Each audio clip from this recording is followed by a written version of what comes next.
of all, I want to make sure that your next hour is really productive and that you guys get out of this workshop what you want to hear, what you came to learn. And so what are the questions that you guys have about Apple Health and Homes? Yeah. When's the NOFA dropping? Good question. How much money? What populations are covered? What can it pay for? How do we sign up?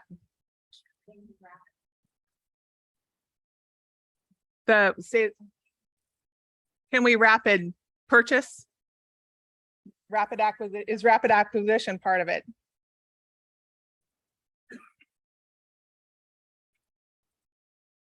So if we answer all those questions, you guys will be really satisfied with our workshop, right? Okay. What it is about? What is this thing? We call it AHA. That's our short acronym, AHA. All right, I guess, how many people have heard of foundational community supports? Got a few, so we're going to be sharing a little bit about what that is.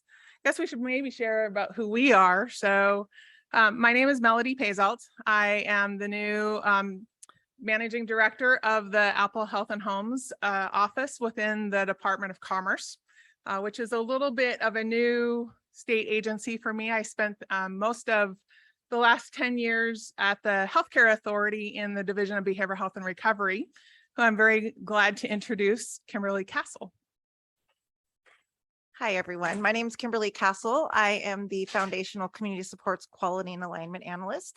I was in a role of Supportive Housing Program Manager and just is now transitioning to this new role. So thanks for having us. I work for the Healthcare Authority. So one of the really cool things about Apple Health and Homes, and if you were in the last session with Representative Chop, I would have loved to have had him introduce his vision for Apple Health and Homes, but he prompted it a little bit and talking a little bit about this combination of healthcare and housing coming together to really meet vulnerable individuals. And this is actually a fairly new concept for the healthcare system. So I was actually in one of the earlier workshops and we were talking about Apple Health. And does that mean you like give everybody an apple, or what is Apple Health? So Apple Health is actually the name for our Medicaid plan in Washington State. So when you hear the term Apple Health, that actually means Medicaid. Means that it's the health insurance for people that are poor, below 138% of poverty. They may have disability like SSI. They may be on the Affordable Care Act, the expansion Medicaid. They may be on TANF. There's there's like 60 different kinds of Medicaid. It's really actually amazing how many different kinds of Medicaid that there is. So, but in Washington State, Medicaid is called Apple Health.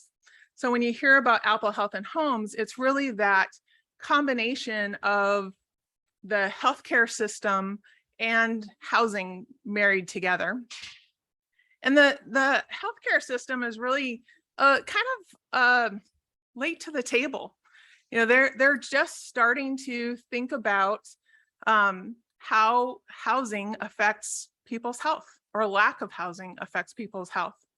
And so, when we help people access healthcare, access long-term care, access mental health treatment, substance use treatment, even primary care, we're thinking about all of those things that Medicaid can pay for, everything that health insurance can pay for.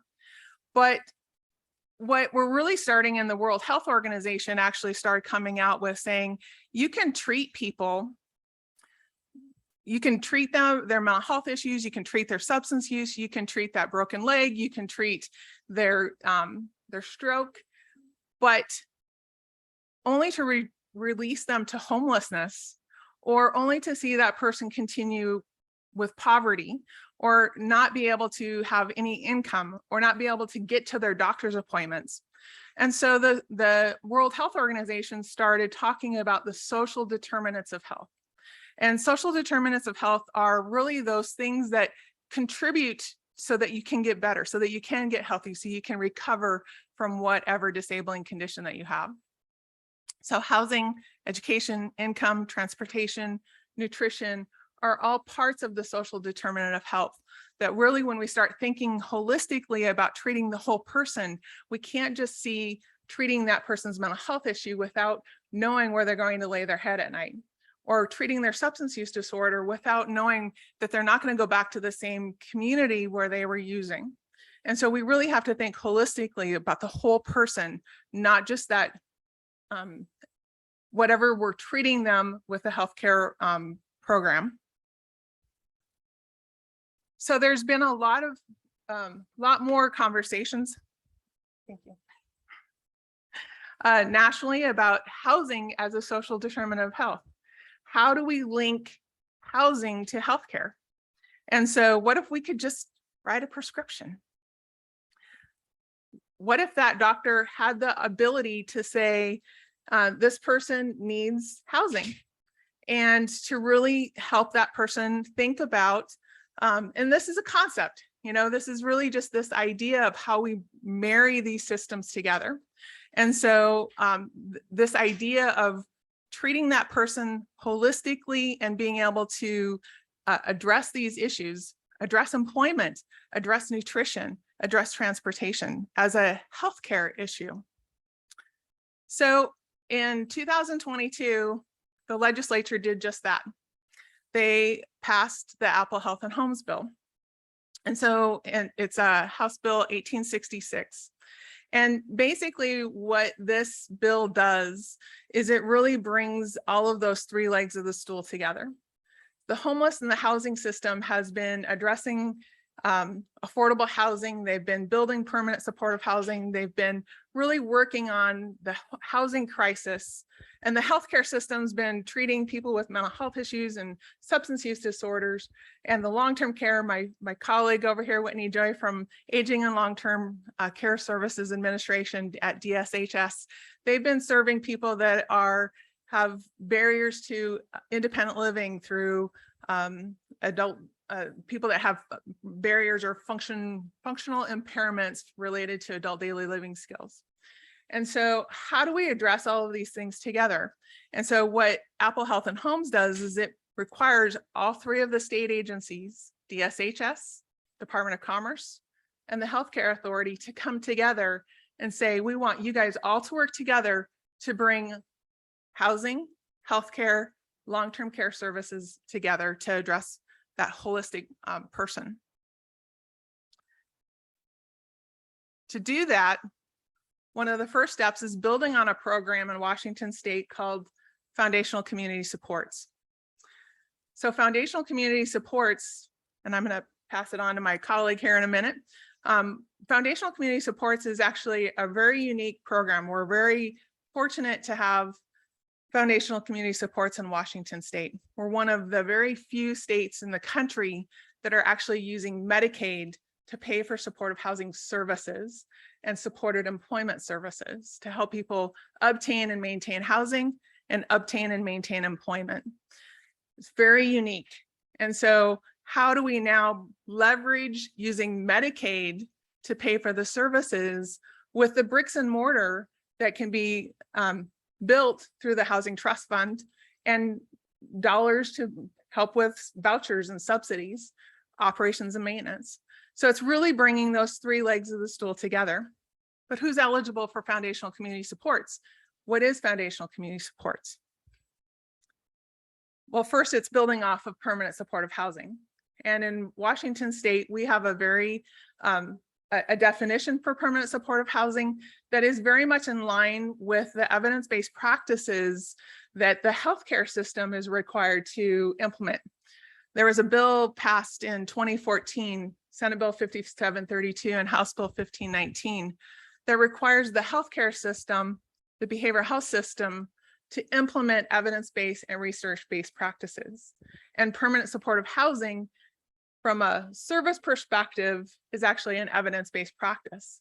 And so and we've actually been working on aligning to make sure that the evidence-based practice model through the Substance Abuse and Mental Health Services Administration is in line with the permanent supportive housing that's actually in statute for Washington State. And I'm gonna turn it over to Kimberly. Can you guys hear me? Oh, that's loud. I'm a loud person anyway. So yes, this is my favorite thing to talk about is the 7 principles of permanent supportive housing. So we follow this evidence-based practice with foundational community supports and quite a few of other programs at the Healthcare Authority.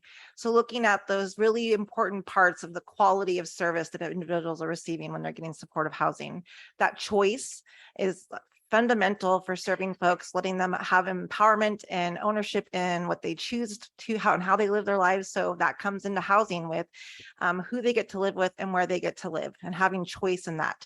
So that's really important. It also comes into play when we're talking about the types of services that they receive and decide to access. Separation of housing and services. So that's really separating the housing management role from the support service side role. That's to really ensure that we don't change the dynamics of the services that we have with individuals, that they're wanting to work with their service provider. They can trust them. It's really important in being able to truly serve someone holistically.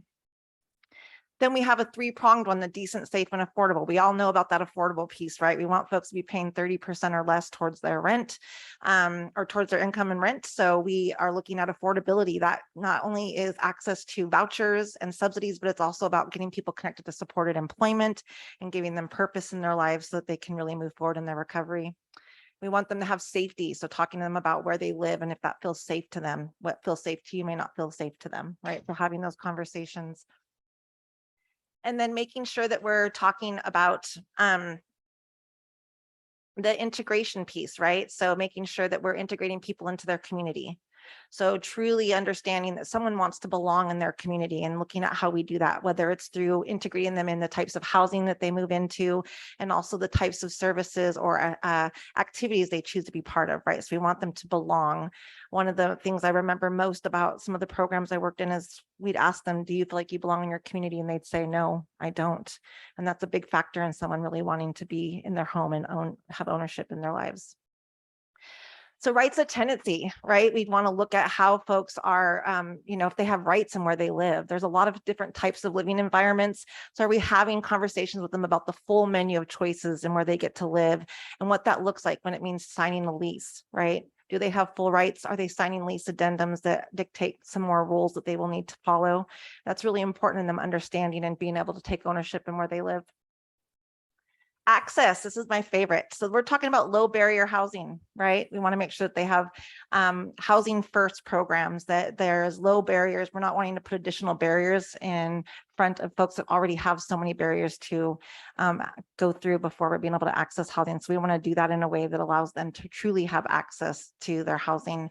And then being flexible and person-centered in the services that somebody receives. So allowing them to choose. Do they want to engage in services? What does that look like? Is that behavioral health? Is that treatment? Is that getting just housing services and then saying, see, I'm good, right? So we want them to have true ownership in the types of services they receive and allow them to drive that car.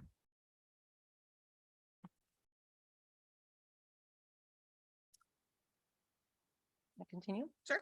All right. So what is FCS? What is Foundational Community Supports? For some of you, this may be review, but let's talk about it again. So it is a targeted Medicaid benefit to provide supportive housing and supported employment services. So who's eligible for that?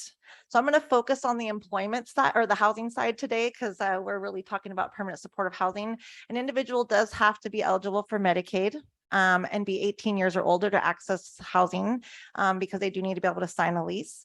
And then they have to have a health need and a risk factor. So we have a list of health needs. So that is they need to have a diagnosis, a mental health diagnosis, an SUD, or support in the activities of daily living or living independently. So if they meet one of those and then one of the risk factors, these are the risk factors. So they need to meet one of these as well. So the first one's that chronic homelessness. So that's the HUD definition of chronic homeless, right? 12 episodes in a year period or 4 episodes in a 3-year period that equal out to 12 months. frequent or lengthy stays in an institution. So that can be skilled nursing, residential, inpatient, or incarceration. So if they're rotating multiple times in that setting in a year, they'd be eligible.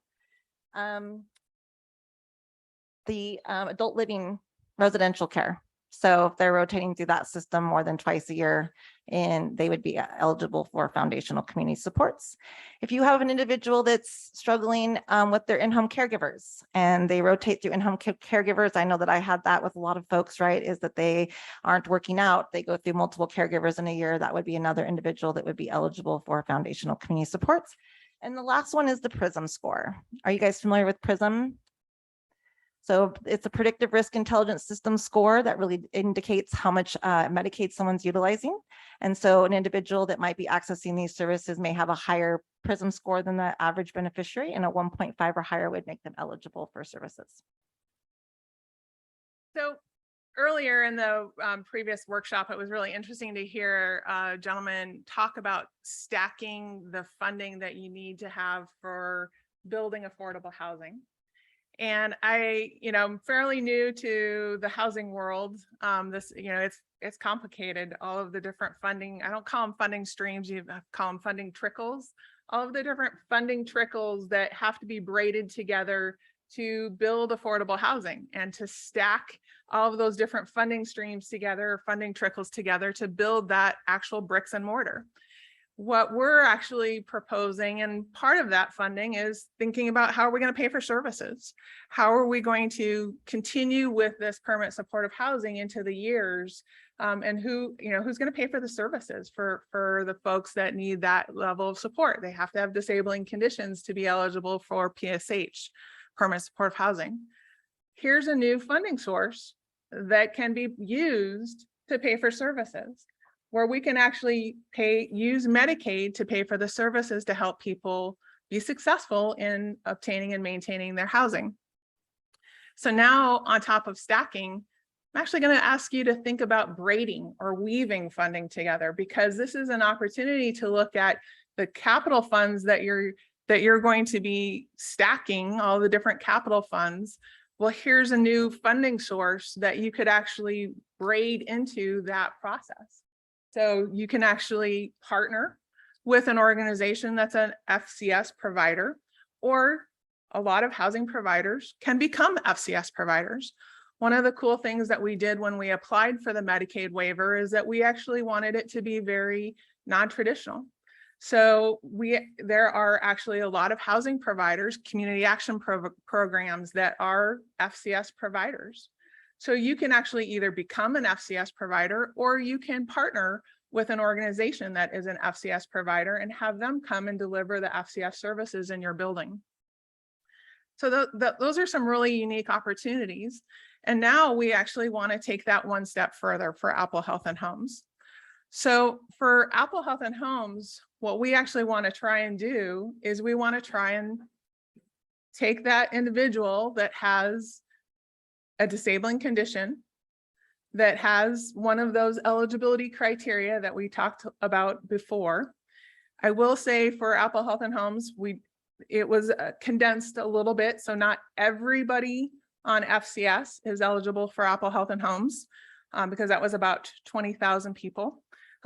It is a little bit narrower. So what the legislation does say is it eliminates 2 of those risk factors.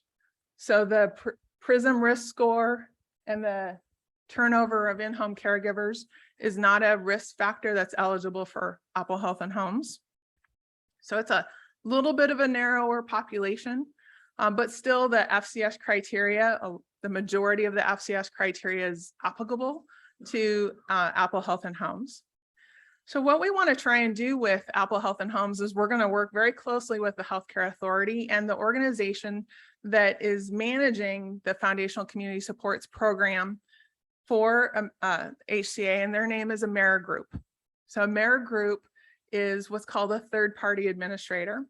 So they manage this Medicaid benefit for Washington State for the Healthcare Authority, and we're going to work very closely with them. They're going to become the coordinating entity to determine that subset of FCS that are eligible. And those folks that have those disabling conditions, that eligibility criteria that we just went through, that smaller condensed portion, we want to fill the prescription of housing. And so part of that is the funding that was allocated by the legislature. So there's $60 million in what could be used for rapid acquisition or construction, as well as some operating dollars that we're going to use as could be project-based housing subsidies, could be rent assistance, because remember, choice in housing is an option as well. If that person so chooses to they want to live in private market landlords with private market landlords, they can do that as well. That's their choice. And so we're going to operationalize this in the next year. So what we want to try and do, and I'm going to actually kind of step aside for just 1 second and talk a little bit about the bricks and mortar. Who's got business cards? Has everybody got business cards or a scrap of paper? Anything you want to write on? Because right now we have an opportunity to design the $60 million, how we're going to operationalize that capital funding. I would love your ideas. We just heard some great presentations on ideas from the community on how to operationalize that. Do we stack it with the Housing Trust Fund? Do we do braiding of other resources? Do we just do a straight out NOFA? We want your ideas. Please write them down. Give them on a business card, because we have an opportunity right now to get your input on how we design the capital part of the Apple Health and Homes. Don't be shy.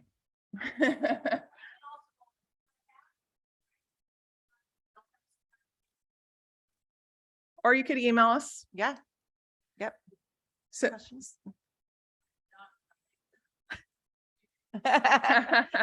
Good for you.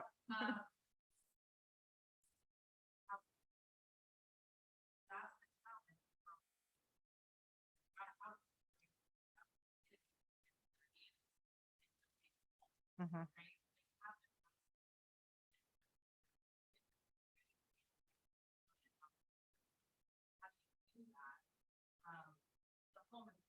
right. Right.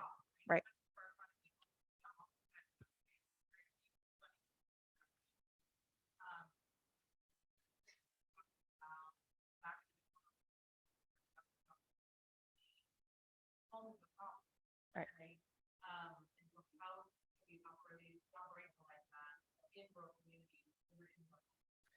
Well, that's part of what we need to, think about how we're going to do this with the 60 million and how we get this 60 million out the door. And so that's why we really want your feedback and your ideas.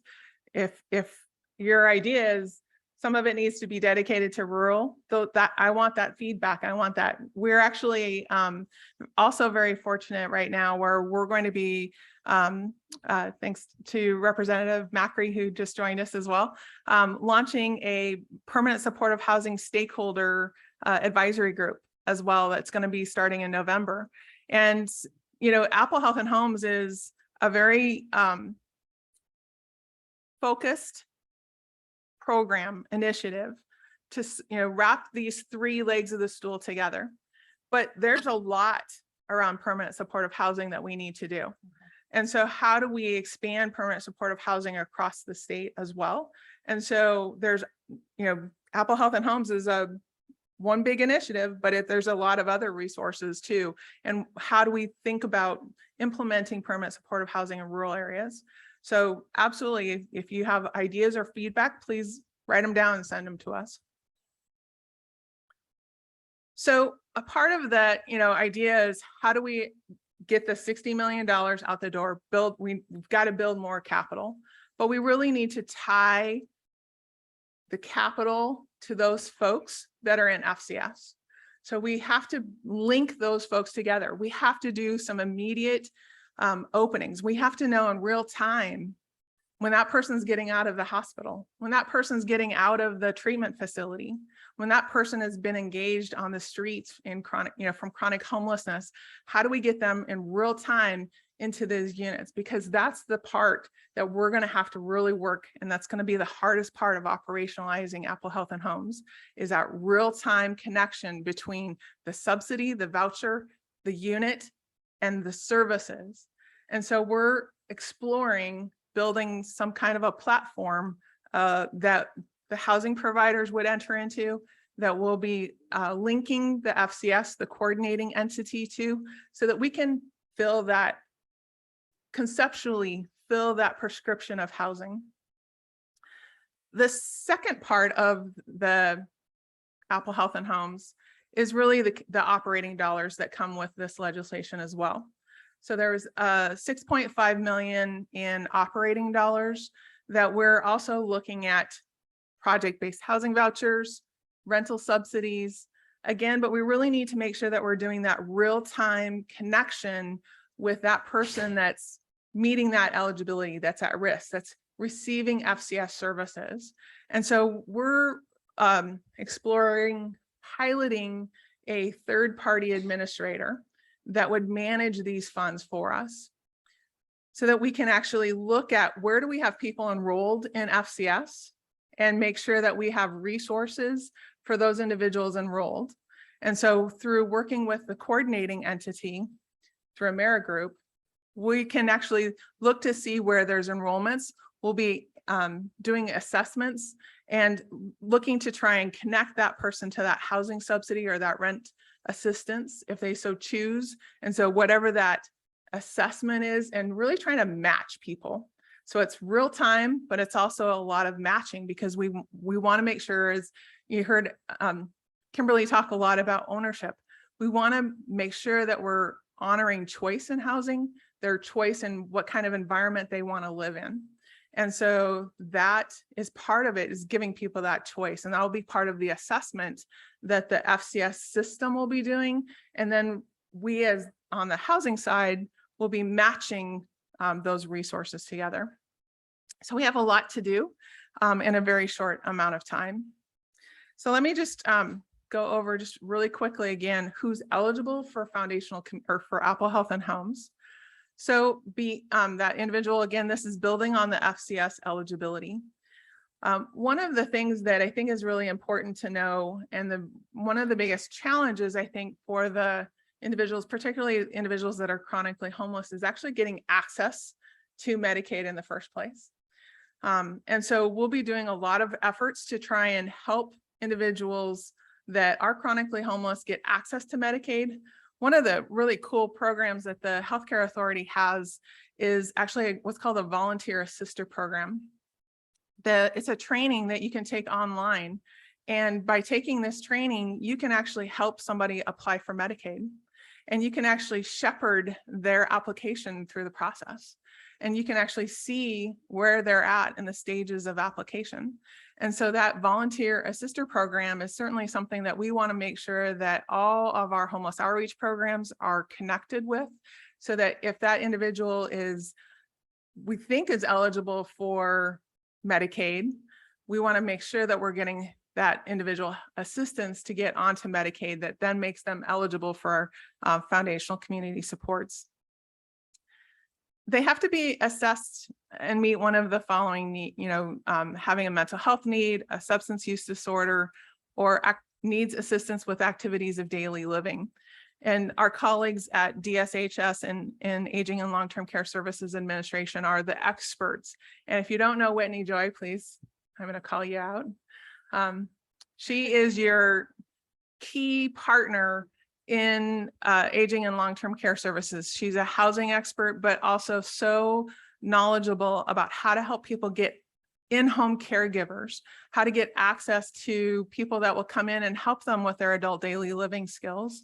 And so that's one of the eligibility criteria. And so, DSHS is one of the key cornerstones, because it's not just the FCS services that help people be successful. It's also the other services that we can wrap around that person, like mental health treatment, like substance use treatment, like peers. One of the other cool things about the FCS program is that when we designed it, we wanted to make sure not only could non-traditional organizations become providers of Medicaid FCS services, but that the people that could provide the services could also be people with lived experience. And so peers are a provider type in the FCS program. And if there's an agency that hasn't heard of peers, or we'd be happy to help you talk, with that as well, because we're the healthcare authority is the state agency that certifies peer counselors. And so it's a full, and if you have trouble with workforce, look to people with lived experience. There's your untapped labor pool right there. The people you serve, they can be peer counselors. And so I think it's a win-win-win situation. Individuals have to have one of the following risk criteria: to be homeless or chronically homeless, or have lengthy histories of institutional contacts, or histories of stay at residential care treatment facilities. So Apple Health and Homes is part of the new housing division. So I actually came to Commerce in July, just as they were restructuring. And our fearless leader, Karina, is the assistant director of the new housing division. So we are our own division at the Department of Commerce. And so within the housing division, we are our own little program. And so within our program is also the Operations, Maintenance, and Services, the OMS and O&M, the Community Behavioral Health Rent Assistance Program, a few other programs that you may not be aware of. We also have the HUD 811 program, as well as recovery residences, and we'll be standing up the PSH advisory committee. We'll also be working on the new housing voucher program under the 1277 funds. That will be also more project-based housing vouchers and rent assistance programs under 1277 that will be standing up this next year. So we have lots of things going on within the housing division. I think it's important to know that there's other programs that you can braid resources with as well. A lot of people, I was surprised to hear how many people were not aware of the Community Behavioral Health Rent Assistance Program, or CBRA. How many people have heard of CBRA? Very few. So CBRA is a long-term housing subsidy program for people with behavioral health conditions. It's a permanent voucher, or it's a permanent rent subsidy. One of the other unique partnerships is that these funds go through the Community Behavioral Health Administrative Service Offices, or BHASOs. So the Healthcare Authority has so many different programs that really need to be strong partners in this process. It's not just going to be the homeless housing or emergency housing system that is going to, it takes a village. It's all of the state agencies that can help people address homelessness. And there's so many new resources coming out of the Healthcare Authority to help and support you as housing providers with the individuals we serve. So I'm going to have Kimberly share a little bit more. Oh, those are some of the other programs that I already talked about. So yeah, there's quite a few programs. I call it the continuum of care, or the fellowship of housing, right? We have a lot of programs that work together to really serve individuals from the moment we meet them, maybe on the street. We have the PATH and Peer Pathfinder program, the HOST program. These are all outreach programs that can help people get connected to services if they aren't already engaged in mental health, SUD treatment. Maybe they need to get on Medicaid. These are all programs that can support individuals in getting connected, and then also getting them connected to those supportive housing programs like foundational community supports, or the HARPS program, the housing and recovery through peer services. I don't know if you guys are familiar with that. We also have forensic PATH and forensic HARPS, which is part of our True Blood settlement for working with folks with the justice involved population and through the True Blood settlement. So there is quite a few programs, including FCS TAP, which is the newest piece to FCS. Recently, we connected with having a transition assistance program, which is actually like almost a bridge subsidy of funding that helps individuals get into housing, to transition into that housing. And so that's a great piece to somebody who's been enrolled in foundational community supportive housing can access the TAP funds. So there's quite a few programs that we do between DBHR and Department of Commerce that can really get people connected and serve them and wrap around them. And so we really want to talk about that braiding of the programs and the funding to ensure individuals are truly being served in the housing supports. So I want to make sure that I have addressed all of the questions that you guys have, and then we'll open it up because I'm sure there's many more questions that you may have now. So what is Apple Health and Homes? It is this very cool initiative that literally brings the three legs of the stool together. It brings services through foundational community supports. It brings the capital, bricks and mortar through the allocation that the legislature allocated $60 million for bricks and mortar, rapid acquisition, or new construction. And it brings some operating dollars for rent assistance and project-based housing vouchers. When is the NOFA going to be released? Well, we really want your input. We need to design the program first. We need to make sure that we're meeting the needs. We're looking at this partnership that we have with DSHS and HCA. How do we operationalize this? How do we make sure that we're connecting that housing with those individuals enrolled in FCS? And so the NOFA is being designed, but you guys have an opportunity to weigh in and provide that input. Who are the populations? I think we covered the populations pretty well. Individuals need to be enrolled in or eligible for foundational community supports. And so it really is trying to, again, wrap these really intensive three legs of the stool around that individual and really conceptually fill that prescription of housing to help that person recover. What will it pay for? That's an opportunity. The legislation does say it can be for rapid acquisition as well as new construction. So I think, again, we want your input on what do you want it to pay for? What do you think it should pay for? Should it pay for the whole thing? Should we stack it? Those are all things that we want your input on. How do you sign up for foundational community supports? Anybody can access foundational community supports. We really try to create FCS with a no wrong door. So an individual can self-refer to foundational community supports by contacting AmeriGroup, and there are opportunities on the Healthcare Authority website as well as on AmeriGroup's website on how do you access foundational community supports. So the individual can actually self-refer. An organization can refer.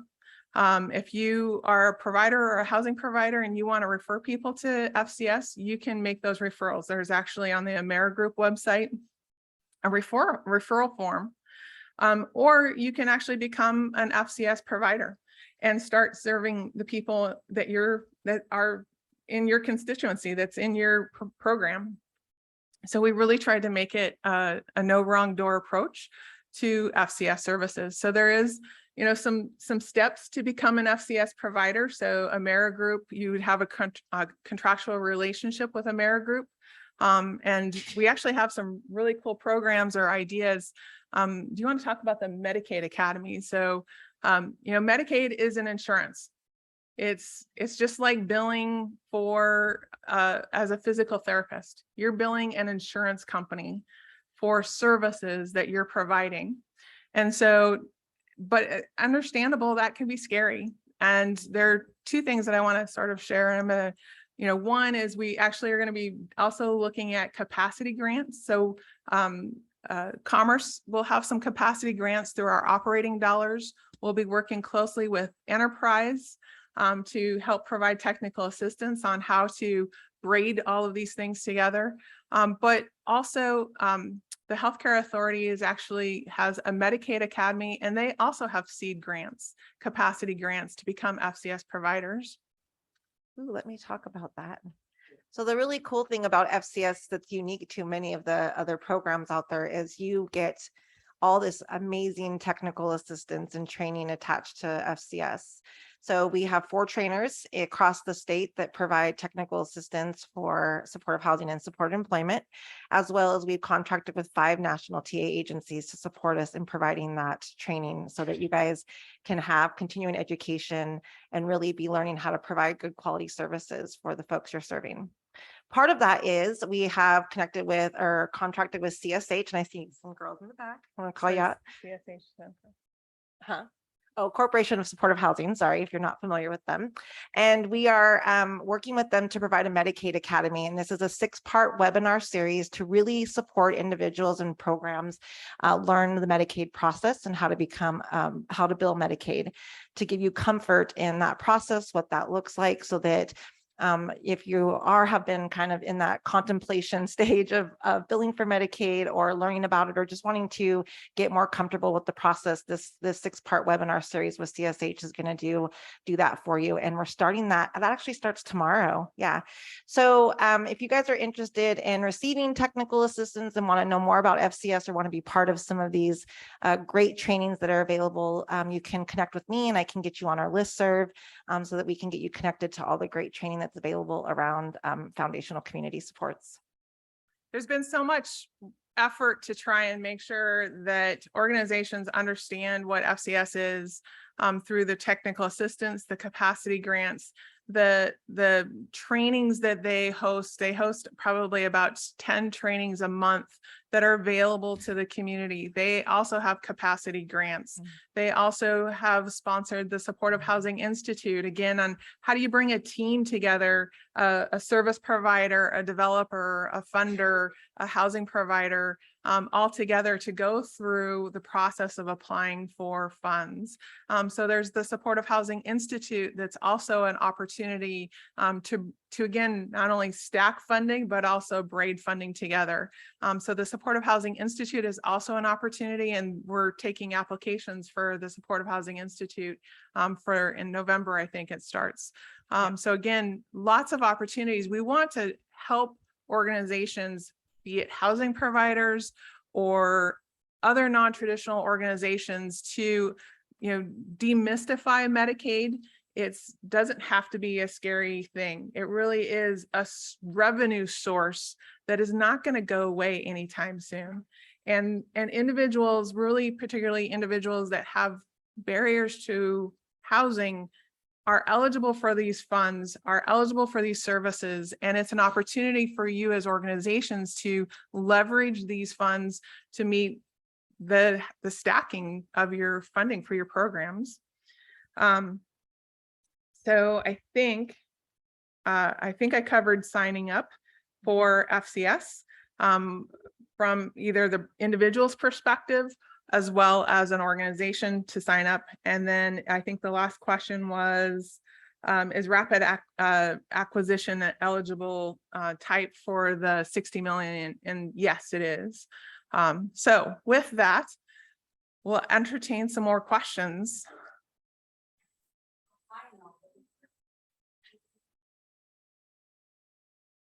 Oh, good. Oh, that's a great question. Thank you. Yes. So with foundational community supports, we have the supportive housing services are pre-tenancy supports and then tenancy sustaining services. So really it's from working with someone to apply for apartments, get connected to benefits, doing that coordination of care, looking at working with them to get a treatment plan. So putting together those goals that they want to work towards within the supportive housing, and really working with them to get connected to that housing, doing landlord outreach and engagement, all of those things that are a piece of getting someone into housing. And then the tenancy sustaining services are also coordination of care, helping someone retain housing, working through their benefits, figuring out how to go back to work, all of those things that help them sustain housing. Maybe it's life skills so that they can learn how to take care of a unit, or come up with a routine so that they can, go through their day-to-day, right? So all of those things that help in being a good neighbor. So all of those pieces that really support an individual through not only finding housing, but retaining housing. And that can go for as long as that individual is eligible and needs those support. So it's considered a long-term support program. That's what's also really incredible about FCS. Thank you. Good question. Question? No. This is just Washington State. Yep. We're one of 3, 4. Not very many. There are more states that are starting to apply for the 1115 Medicaid waiver, which is the federal Medicaid authority that allows states to try to demonstrate these services. So we're, I think, New York, Virginia, Arizona. California, Arizona. Yeah. Not very many states have the ability to use Medicaid to deliver supportive housing or supported employment services. So we're pioneering the way for the rest of the country. That's right. Yes. And what I was going to say is that if you're interested, you can also reach out and we can talk more about FCS if you want to know more individually also. Yeah. There's two people. Take the person in the back.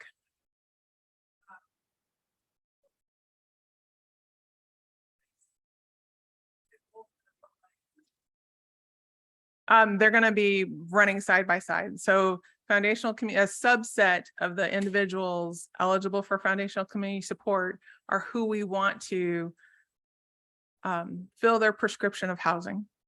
And then again, I'm using that conceptually, this idea of if housing is healthcare, how do we help that person meet that prescription?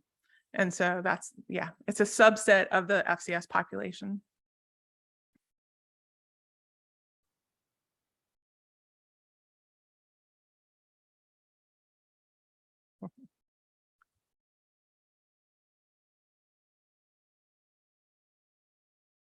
Yeah.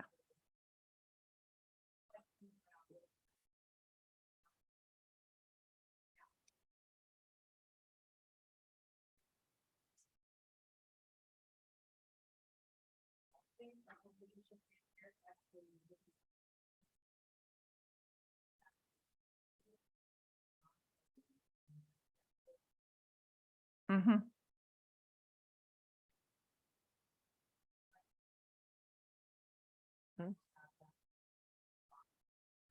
Well, would love to have, continue to have these conversations. We are actually looking at, so there's again, 2 opportunities for stakeholdering. So Apple Health and Homes, actually FCS has an advisory group, and then we'll be using the PSH 1724 advisory group to help us continue to have these conversations. I also have a lot of questions on how to do that as well. I think what's important as we start framing this, and this is not going to, we can't build a platform overnight. And it's certainly not to replace coordinated entry. I think coordinated entry is an important component for the crisis homeless system. This is different. This is about really trying to meet an individual's needs, filling that prescription that is already enrolled in foundational community supports. And so having some way to real-time match that person's assessment of what kind of environment do they need to be successful in, and their choice and their preferences with what's available. So that's going to be the challenge of anything we build or use or leverage. I've been exploring Housing Search Northwest. I've been exploring Apartment Finder. I've been exploring the Discharge Planners Toolkit. I've been exploring Pathways to Housing. There's lots of different platforms. I don't want to reinvent the wheel, but I also am looking at how do we fill the prescription of housing? And that means that we really need to have an idea of when a unit is available and be able to match that with that person enrolled in FCS. And so if you guys have ideas on how to do that, please write them on a business card. We really want to know. Because that's really what we want, what we feel this piece of legislation is charging us to do is matching that person real time with their needs. Yeah.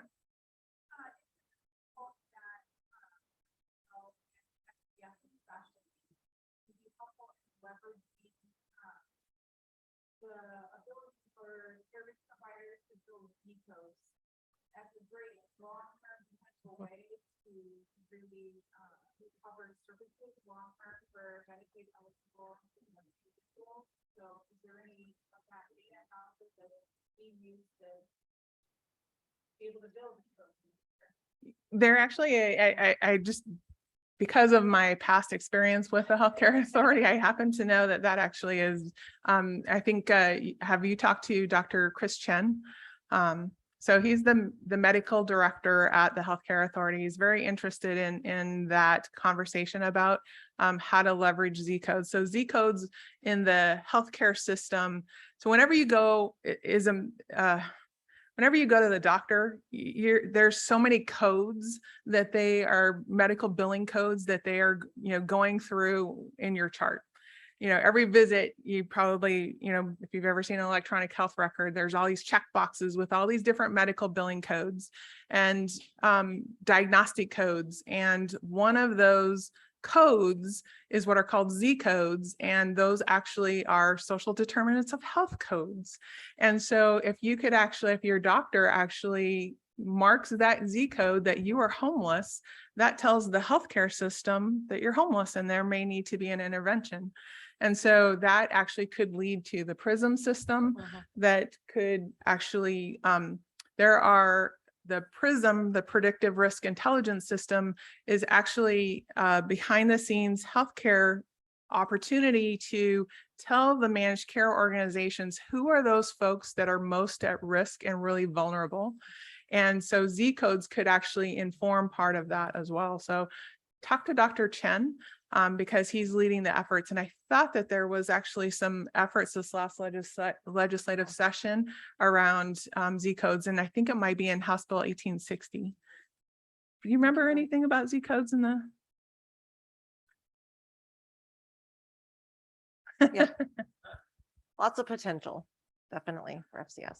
But I think that what that does is it's more in tune. So there's another bill that I think that brings the healthcare system and the homeless service delivery system together, and which is called House Bill 1860. And that's actually to the managed care organizations are being asked to measure how many people that they're discharging to homelessness and try and avoid discharging people to homelessness. We shouldn't be discharging people to homelessness. And I actually had the opportunity of going to one of their work sessions with the managed care, and they're frustrated because when they hear that people are homeless, they don't know what to do.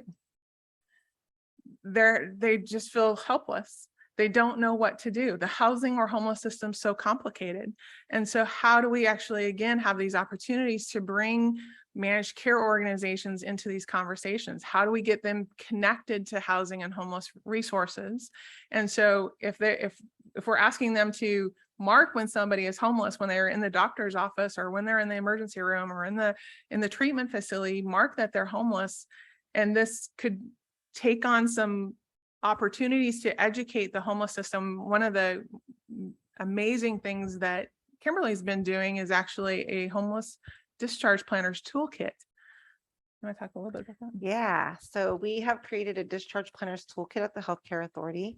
It's an electronic decision tree that really walks the discharge planner through some questions with the individual that they're serving to get them direct access to programs in their community that can help connect them to those housing supports. So we have a housing matrix with many of our programs. We have other providers. We have Department of Commerce who has put in their subsidies that are available to the individual, and it really walks them through these questions, and based on the county that they're in, it'll connect them to resources connected to their county. The whole purpose is so that we don't have people having to run around and figure out where to go, but to get them directly connected to those services. And with discharge planners, a lot of them aren't familiar with the housing system. They don't have that background. Those of us who do housing case management know where to go and know the people that are doing these services, but for discharge planners, they don't have that knowledge or those resources necessarily at the tip of their fingers. So it allows them to get access to that and get those people supported as an early intervention before they get discharged, so that they're getting that intervention. So we're also building relationships with foundational community supports providers and other programs to come in and talk about what is supportive housing, how can we work together to make sure folks do get that intervention prior to discharge, so we're not releasing people out into homelessness. It is currently live. It's not on our website yet because we're doing some testing, but as of January 1, it should be available on the Healthcare Authority website. If you're interested in learning more about the Discharge Planners Toolkit or getting that link, you can definitely contact me on that email and I will get that to you. Absolutely. So the managed care organizations, so there are 5 managed care organizations in Washington state that manage the Medicaid system. So this will be a test. So United, Molina, Community Health Plan of Washington, AmeriGroup, Coordinated Care. Thank you. So those 5 managed care organizations are eager to have partnerships. They're eager to have relationships. I think that there's even opportunities to reinvest their savings into the system. And so why not develop stronger partnerships? And so that's also part of what we're hoping to do within the Apple Health and Homes unit, is to create some of, I call them strange bedfellows, because it's really 2 very different systems trying to come together. And how do we actually bring these systems together to talk about bridging relationships, bridging the gap so that people aren't falling into homelessness, so that people aren't being discharged to homelessness? How do we actually bring very different systems together? And I think, I think that's really where we have an opportunity with Apple Health and Homes. Did you have a question over there?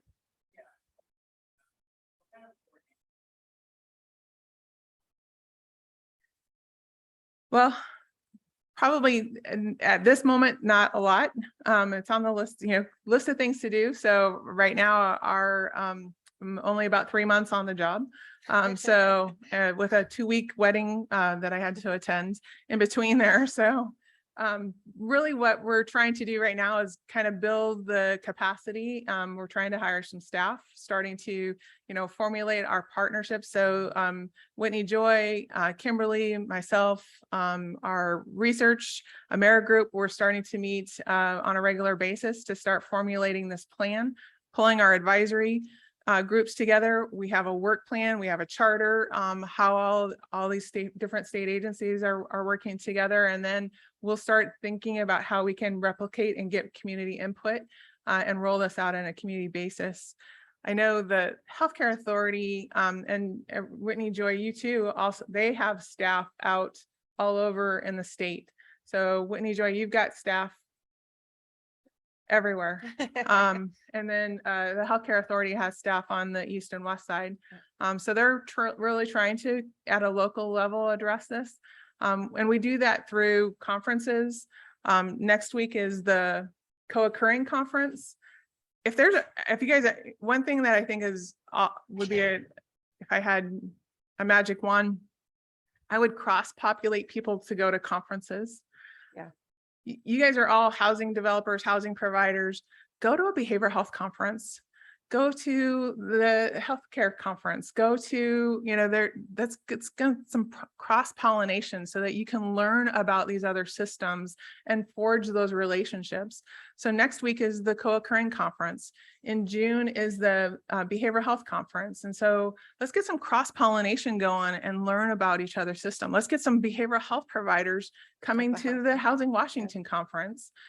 So I think there's really opportunities for that, some of that cross-pollination, and some of that is at the local levels and the regional levels. The other thing I was actually learning, so somebody was asking me the other day, the Department of Commerce tends to work directly with counties, but the behavioral health system works with regions. And so it's a very different relationships. So they don't necessarily, the behavioral health system doesn't necessarily have relationships with counties. They have relationships with managed care organizations and regional behavioral health administrative service organizations, which is very different than counties. Whereas Commerce has direct relationships with counties. And so it's how do we get these different parallel systems kind of doing some cross intersection? Yeah, I was going to say, we actually, as Melodie said, FCS has a lot of non-traditional agencies providing supportive housing and supported employment services. And we actually do a lot of training to different healthcare agencies. I just got done training Virginia Mason social workers.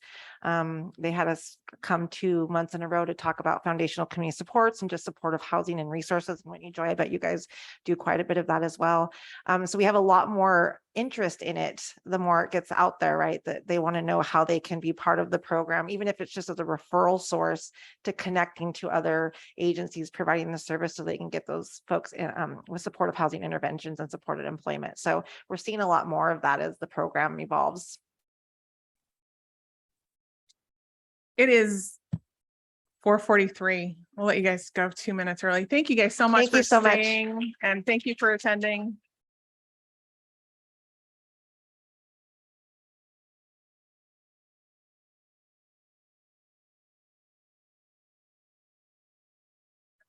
Hey, Nate.